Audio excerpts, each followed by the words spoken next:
مجھے یقین ہے انشاءاللہ حالات کا اگر آپ جائزہ لیں تو ہم آگے کی طرف بڑھے ہیں. یہ حالات جو ہیں میں نے کہا نا آبزرورز، میں بہت پر امید رہتا ہوں اور مجھے جو صورتحال نظر آ رہی ہے اس ریجن کی، عالم اسلام کی، یہ جو قیادتیں ہیں یہ ختم ہونے والی ہے.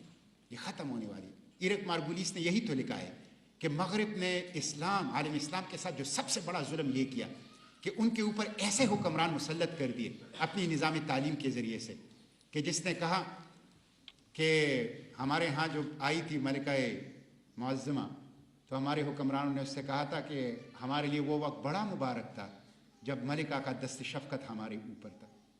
اور ہمارے دوسرے صاحب نے کہا کہ ہم پہلے بھی ملکہ کے وفادار غلام تھے اور آج بھی ملکہ کے وفادار غلام ہیں. یہ طبقہ مسلط ہے.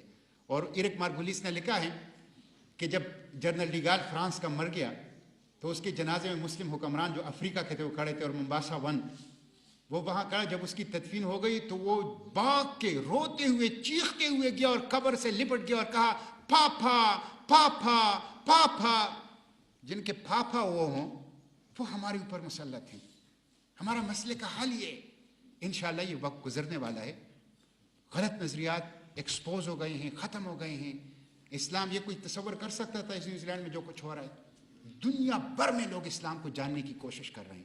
ہمیں آگے بڑھنا ہے، ہمیں سمجھنا ہے، سیکھنا ہے، عمل کرنا ہے، اچھے انداز سے اسوہ نبوی کی روشنی میں انسانیت کے سامنے اسلام کو پیش کرنا ہے. اور جس طرح ایمبیسڈر نے کہا پہلا مورچہ ہمارا یہ پاکستان ہے. اس پاکستان کے اندر ایک ایسا نظام جو اس دستوری پاکستان کے مطابق اسلامی نظام ہو، قرآن و سنت کا نظام ہو، خلافت راشدہ کا نظام ہو، اور اس کے ساتھ ساتھ فلاحی ایک ریاست ہو. بہت شکریہ.